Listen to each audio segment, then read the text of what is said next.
Break fail ಆದಂತಹ ಪರಿಣಾಮ BMTC bus ಒಂದು ಮರಕ್ಕೆ ಡಿಕ್ಕಿ ಹೊಡೆದಿದೆ. ಬೆಂಗಳೂರಿನ ನೃಪತುಂಗ ರಸ್ತೆಯಲ್ಲಿ ಈ ಘಟನೆ ನಡೆದಿದೆ.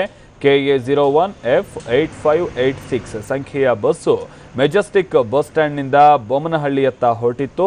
ಆದರೆ ನೃಪತುಂಗ ರಸ್ತೆಯತ್ತ ಬರ್ತಾ ಇದ್ದಂತೆ ಬಸ್ ಬ್ರೇಕ್ ಫೇಲ್ ಆಗಿದೆ.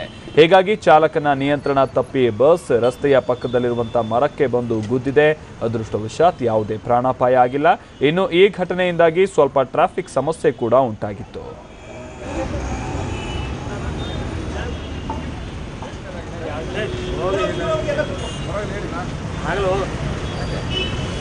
ಮೆಜೆಸ್ಟಿಕ್ನಿಂದ ಬೊಮ್ಮನಹಳ್ಳಿ ಕಡೆಗೆ ಹೊರಟಿದ್ದಂಥ ಬಸ್ ಇದು ಬಿಎಂಟಿಸಿ ಬಸ್. ಆದರೆ ನೃಪತುಂಗ ರೋಡ್ನ ಹತ್ರ ಬರ್ತಾ ಇದ್ದಂತೆ ಬ್ರೇಕ್ ಫೇಲ್ ಆಗಿದೆ. ಅದೃಷ್ಟವಶಾತ್ ಈ ಸಂದರ್ಭದಲ್ಲಿ ಯಾರಿಗೂ ಏನಾಗಿಲ್ಲ. ಯಾಕಂತಂದ್ರೆ ನೃಪತುಂಗ ರಸ್ತೆ ಅಂತಂದ್ರೆ ಸಹಜವಾಗಿ ಬಹಳಷ್ಟು ವೆಹಿಕಲ್ಸ್ಗಳು ಓಡಾಡ್ತಾ ಇರುತ್ತವೆ. ಜನ ಕೂಡ ಪಾದಚಾರಿ ಮಾರ್ಗದಲ್ಲಿ ನೂರಾರು ಸಂಖ್ಯೆಯಲ್ಲಿ ಓಡಾಡ್ತಾ ಇರ್ತಾರೆ. ಸ್ವಲ್ಪ ಹೆಚ್ಚು ಕಡಿಮೆ ಆಗಿದ್ರೆ ದೊಡ್ಡ ಅನಾಹುತನೇ ಆಗೋದೋ ಏನೋ. ಒಂದು ಹಂತದಲ್ಲಿ ಇಲ್ಲಿ ಅದರ ಚಾಲಕನ ಸಮಯ ಪ್ರಜ್ಞೆನೋ ಏನೋ ನೇರವಾಗಿ ಹೋಗಿ ಒಂದು ಮರಕ್ಕೆ ಆ ಬಸ್ ಡಿಕ್ಕಿ ಹೊಡೆದಿದೆ. ಈ ಕಾರಣದಿಂದಾಗಿ ಆಗಬಹುದಾಗಿದ್ದಂಥ ದೊಡ್ಡ ಅನಾಹುತ ಒಂದು ತಪ್ಪಿದೆ. ಆದರೆ ಈ ಬಸ್ಸನ್ನು ಸ್ಥಳದಿಂದ ಎಲ್ಲ ತೆರವು ಮಾಡುವಂಥ ಸಂದರ್ಭದಲ್ಲಿ ಒಂದಷ್ಟು ಹೊತ್ತು ಟ್ರಾಫಿಕ್ ಜಾಮ್ ಉಂಟಾಗಿತ್ತು.